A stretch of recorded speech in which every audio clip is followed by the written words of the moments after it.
Good morning and welcome to Practical Christian Lessons. Sorry this is coming out late. I'm recording it the day of. I didn't get a chance to record it the night before.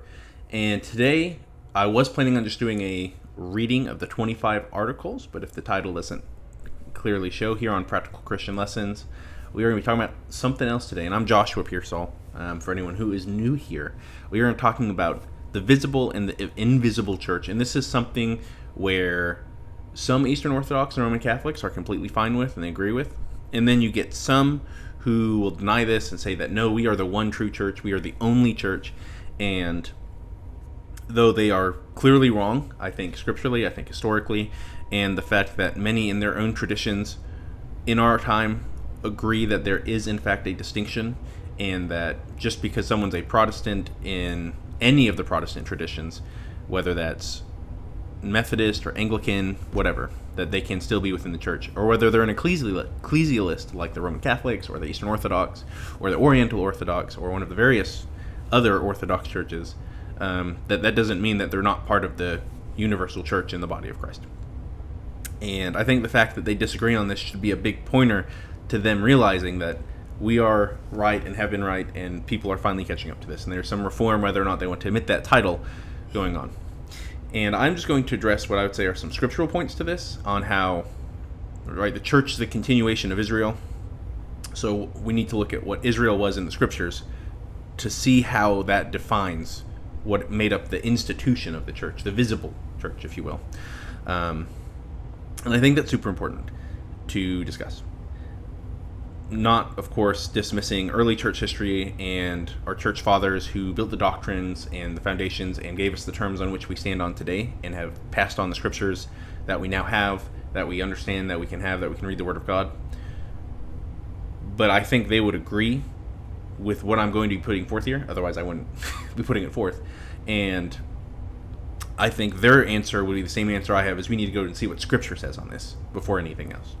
And the essay I'm putting in is very, very good. It'll be in the show notes below. I highly recommend it. I am just going to be going over a few scriptural cases and things I look to when I think on what does it mean to be the church. Right? Who were God's people is another way to put it. And one of the first things I look at, right, was it just Abraham? Well, how do we handle Melchizedek? He was a priest of the Lord, and one of the types that points forward to Christ, as we see in the book of Hebrews. So we can't just say, oh, it started with Abraham, right? And of course, a lot of people wouldn't say it started with Abraham, right? We go back to Adam, follow through the line of Seth, we have Noah. But a lot of people want to make the argument that once Abraham comes in, that changes things. But yet we still see Melchizedek in the background. And if there's a priest, that means that there must be people he is a priest over. He's not just a priest to no one. And so it's not just one figure. It's now Abraham, Melchizedek, and at least the people Melchizedek is over that are faithful to the Lord, if not other people. There has to be at least a small number of other people. We can just infer that naturally from the text, right? And as I said, before him, was it just Seth in the line of Seth? Scripture doesn't seem to say so. When Scripture talks about the time of Seth before Genesis 6, where the flood comes in, Genesis 6, we see, right, people have stopped listening to the Lord. So before that means people were listening to the Lord. And we're not told it's just Seth and his line. We're kind of given a type, right, of the difference between the children of God and the children of Cain, in a sense, if you will. So there's clearly people that are following the Lord and people that aren't, before we come to a time where there's just hardly anyone following the Lord, and then we have the Noahic covenant and the flood that sort of resets things, if you will. So we have to take that into account. Is it just the Hebrews? Well, then when you get Ruth and Rahab, or in the book of Judges, the Gentile woman Jael acting as God's servant and striking a tent peg into Sisera's head. And we have other signs of exemptions. We see prophets, even Balaam, though he was certainly not a figure to be looking up to, he was spoken to by the Lord and was told what to do by the Lord. Did he listen? No, and he suffered the consequences for that. But we see God acting among people that aren't just the people of Israel. That's super obvious. And that's even, he says that in Egypt, in the Exodus. Not just when Moses comes out and finds a priest who's faithful to the Lord and his future father-in-law, But God tells Moses that in the Exodus, this is a message to the nations. This is a message to the world. It's not just for you, the Israelites. You are the people I am lifting up. You will be my chosen people to carry on my purpose. And we know through the whole of Scripture that this is not just the purpose of being God's people, but the purpose of the line of the Messiah coming out. It's also a sign to the world of, hey, this is what happens when you do not listen to the Lord, the one true God. Judgment comes. And we see people listen to that. We see Ruth and Rahab. Not Ruth. We see Rahab. Ruth comes later. And we know that the nations are fearful of the Israelites when they're coming in. That's why they went to the prophet Balaam to try and get him to curse the Israelites. They're like, we cannot take these people unless you curse them. We cannot win over them. And on and on. And then moving even further down the line, what happens when Israel splits into two kingdoms? Were both not still considered the people of God? They were. We see God still working with Solomon and his bloodline in one half of the kingdom. And in the other half of the kingdom, he goes and sends prophets to talk to the kings and say, hey, if you follow my ways and submit to me, your Lord, I will bless you. You will be my people. He doesn't remove the offer. It's still there. It's still extended to both halves of the kingdom. It's not just cut off because they're no longer, in a very real way, we can use that as a direct correlation to our own time. They're not in communion with each other. They are broken apart. And we see the terrible history that results from that. But the offer is not removed. They're still both welcome to be God's people, even though they're not one visible institution anymore. When we get to the time of Jesus, is it just the Jews? Specifically, the people in Judea is what we now call Jews. There's a whole history behind the development of the term Jew, rather than Hebrews and Israelites. And is it just the Judeans? Well, we can look at Scripture and history and see that that's clearly not the case. Jesus said he came first to the Jews, and his apostles later took the greater mission to all Gentiles outside of simply the exceptions that we see in Jesus speaking to, in like the centurion and the Samaritan woman. Not the Samaritan woman, I better get to her. The Gentile who comes to him in the desert with her daughter. And what other groups were there? I'm sorry, my phone's not silenced. He goes to the Samaritans. And Jesus said, I come first to the Jews, but he went to the Samaritans, who many Jewish people would not have accepted as Jewish, but clearly Jesus does. The Pharisees, the Sadducees, they're all accepted as Jewish. The Zealots, right? There's all these different groups that, yes, they all recognize they're Jewish and in the Jewish bloodline, but they're not really in communion with each other. They're not sharing with each other. They're constantly battling each other and have all these divisions. And yet, God treats all of them as if they are his people. He doesn't seem to make that exception. When we get to Mark 9 and Luke 9, right, we hear sometimes in the very pop and aggressive level of apologetics in the internet specifically, and thankfully this isn't everywhere, but you'll hear a lot of people say, we're the only one institution, you have to be part of us. And in Mark 9 and Luke 9, it's a parallel story. And I could quote several church fathers on the same passage, giving the same idea, where the apostles tell people that they shouldn't be exercising spirits and doing other works because they're not of us, right? They're using Christ's name, and the apostles come to him and say, we stop them because they are not of us. And what does Jesus say? He says, you idiots, paraphrasing.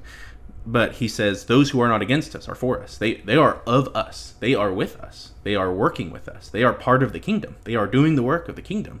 Don't stop them. Why are you trying to stop them? Right? And Augustine says on this exact passage, it's his commentary on Luke, he says, there is holy among the unholy. Does he say people should always come to join the visible church? Yes, of course. We should be encouraging people to come to church and be in the church.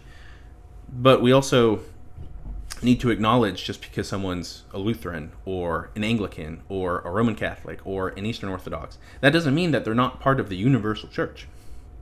This was the huge importance of the distinction of the visible and the invisible church. What does it mean to be these two things? And we need to recognize each other as brothers and sisters in Christ. Do we have strong disagreements? Yes. Can we bridge all those gaps? No. There are some things we just can't agree on, and it's going to cause things that just can't be bridges that get crossed. But we can cross other bridges. We can have unity on other things, right? We all agree on the contents of like the Nicene Creed. Whether or not you use the Nicene Creed in your church, go through its contents, it's all just scripture. We agree with its contents. That's something we can all be in unity on, even if we can't be on unity on issues like Paedo versus credo baptism, like baptizing infants versus not baptizing infants, and stuff like that.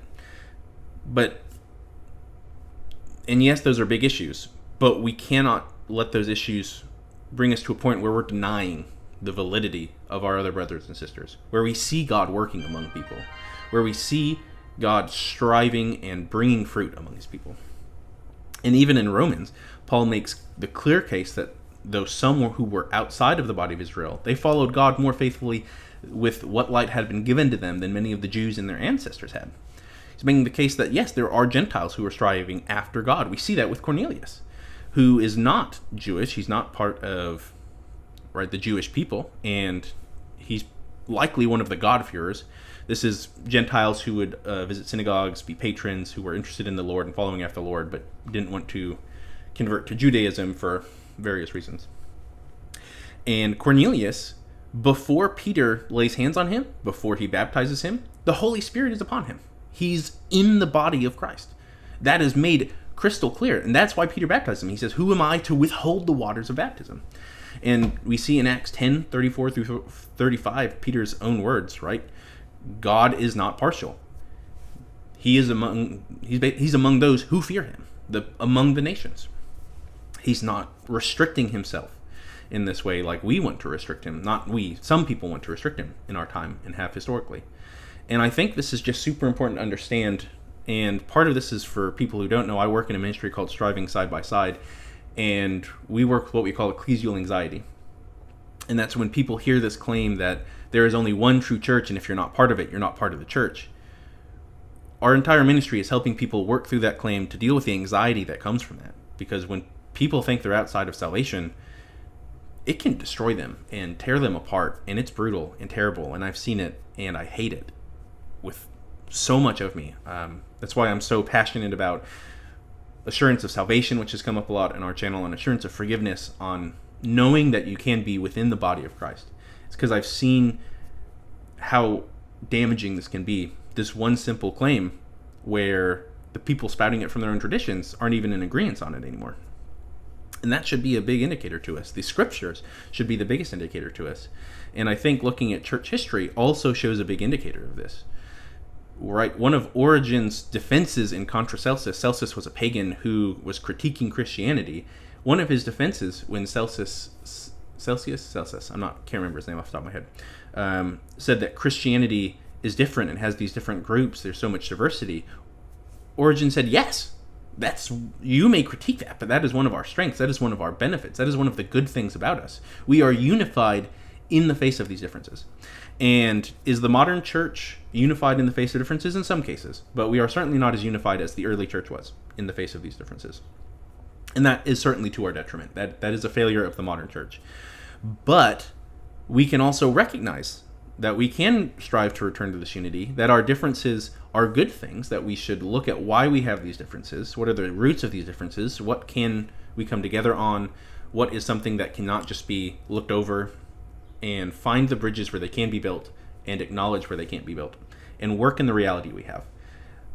Because a lot of discussions, and I'm all for these discussions, right? It would be wonderful if we were all one big giant church. We all shared everything was working smoothly.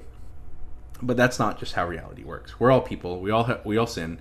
We all fall short. We have our problems. So we need to work in the face of that. And I don't expect to see one unified church in my lifetime, but I think acknowledging what I'm talking about here, having discussions like this, is an important bedrock for future generations to possibly have that. And that's one thing I dream for, I hope for in future generations, and hope to see in my lifetime, is the foundations and the building blocks now being built for church unity in the future. Because the Reformation, for its flaws and its greatnesses, the things it did well and the things that are negative results from it, is still very recent in human history. And we have to work through a lot of the consequences of that still. And really, a lot of the same arguments have been rehashed for 500 years, but a lot of the same building blocks have been being built for 500 years. And there are still a lot of new discussions we need to have in the face of what has happened, how this has affected the church. We need to go back to the scriptures, we need to go back to church history and have these discussions again. And I think people are doing that. And I hope that goes well. And this, if you want to be part of these discussions, should be part of the bedrock of that discussion. And if you're not, if you're just someone who is struggling with some of these claims, know that you are part of the church. Look at these examples I put here. Read this essay I'm putting in the description, and you can understand that you are, in fact, part of the church. And for someone who's not struggling with these things, maybe just keep this in the back of your mind. You might encounter someone who is struggling with this one day, and this might be something you can share with them. This might just be something you're interested in reading on yourself or looking at what work has been done, whatever the case may be. But I hope this has been beneficial. I hope this can be helpful for some, can bring peace to some, can be enlightening for others, and that no matter what, the Lord and the Holy Spirit work through this in ways that I don't understand and are far greater than I will ever be. With that, you guys go in peace and have a wonderful day.